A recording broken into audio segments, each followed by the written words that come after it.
Whenever I hear the word self-love, the first thing that comes to my mind is all those Pinterest boards and YouTube videos where people are journaling in their 2000 rupee planner, sipping green juices in fancy cafes, booking spa days, getting their nails done every 2 days, or planning solo trips to Bali. I'm not gonna lie, it all looks amazing. I've saved those exact same pins and reels myself. And then I look at my own life. In my messy room on a random Tuesday, treating myself to a chocolate like it's a grand occasion, or binge ordering chips or kurkure to be specific from Blinkit at 11 p.m., watching Friends for the 50th time and calling it my version of comfort. Honestly, that is also self-love.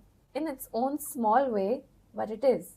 Not chasing perfection, that is self-love to me. I was dreading posting this video because it is so far from perfect. I did not like how I was going with it, but here I am posting it anyway. Hi guys, welcome back to With Love Free. This is my little space where I talk about growth, healing, figuring out your 20s, and also the messy, funny parts of life that nobody talks about. Sometimes I even sing at the end of my videos because music has always been my therapy. So if you're new here, you'll fit right in. And I keep it very real. I try to keep it that way.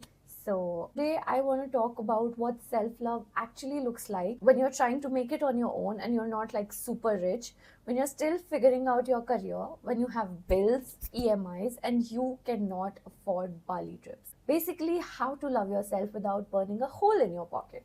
Why expensive self-love does not work for everyone. So I think the problem is that self-love has been marketed to us like it's a luxury brand. The more expensive it looks, the more valid it feels. And if you cannot afford it, you feel like you're failing at even loving yourself. I've had this thought so many times, like I'm not taking care of myself because I'm too broke for a 10-step skincare routine. Am I behind because I cannot randomly book a solo trip to Goa? Even things like getting my nails done. I know my nails are done right now, but this is because my sister dragged me to. And while she did, I was calculating in my head how much I just blew up on glitter. And don't get me wrong, there's nothing bad about treating yourself if you can. But the truth is, when you're in your 20s, most of us are just trying to become financially free and relieve that burden from our parents. I absolutely love the life that they have given me, okay? And now I just want to do the same for them. And we're managing multiple things at once. We're trying to balance rent, EMIs, office stress, career confusion. And on top of that, if you tell yourself that self-love only counts when it looks expensive, you're just setting yourself up for guilt. So here's what self-love looks like for me. It's very random, but these are the things that actually keep me sane. Some days it's getting dressed up for no reason. Today I had a reason. Full makeup, hair done, cute outfit, and then blasting Coldplay's Viva La Vida and pretending I am the climax scene of a movie. It makes my room feel like a music video set. Other times, it's taking my car out for a solo drive at night, playing Karan Ochla, and pretending I'm this Delhi boy who owns the freaking road. Now that's therapy. And I also love making silly vlogs for myself. Even if I don't post them, they're just for me. Even if I'm just editing clips with music that makes my life look more fun than it feels in the moment. That's exciting. And honestly, sleeping without guilt. That's a big one for me. Because I'm the kind of person who constantly feels like I'm not doing enough. So letting myself nap or rest without calling myself lazy, that is self-love. And not just that, I put my phone on silent or D&D. Then I wake up after 12 hours. Then there's gym, not because I hate my body, but because I love it enough to keep it healthy. And oh, last but not the least, I love redecorating my room. So I have all these, nice aesthetic looking decoration ideas on Pinterest. And I just redecorated my room and it looks very similar and for very cheap. I got 4 full bags full of stuff for just rupees 4,000 from Mr. DIY. It's my it's heaven. That place is heaven. I also want to be very honest. There have been times where I confused self-love with splurging, spending like anything. Like my Goa trip.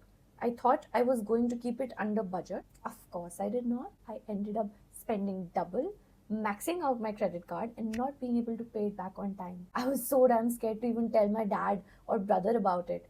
Eventually I had to close the card. Credit cards, not a good idea if you can't control it.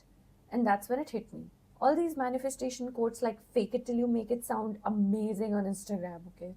But in real life, credit card companies do not care about your abundant mindset. So I stopped faking it. Instead of writing affirmations like, I already have X amount of money, I'm a billionaire, when I obviously am not, I started saying things like, I'm building a life where money flows easily to me. Every month, paying bills gets easier. That way, I'm still manifesting, but I'm not lying to myself or digging a financial hole. Because true abundance is not buying things you cannot afford. It's making better decisions now so your future self actually feels abundant. The biggest thing that I have learned is that, oh my god, there's a spider. There's a spider in my room, guys. I don't know what to do. I think I'm just gonna love myself enough to anyway, the biggest thing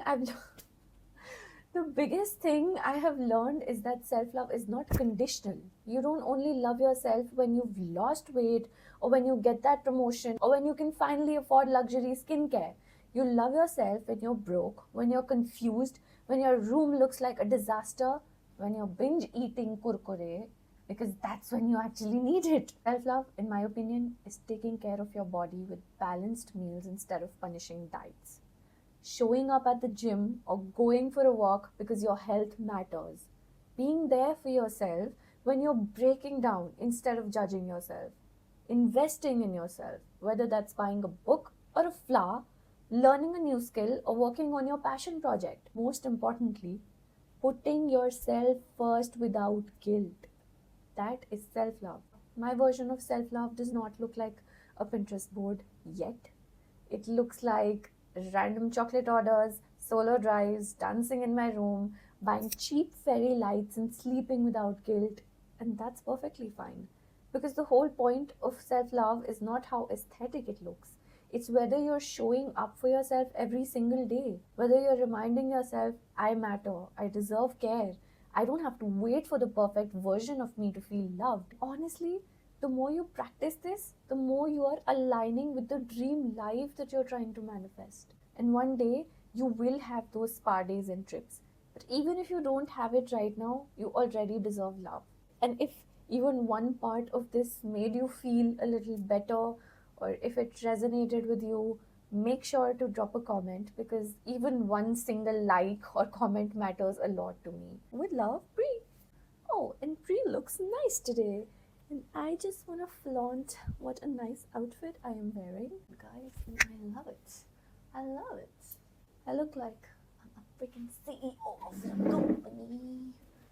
The messy part.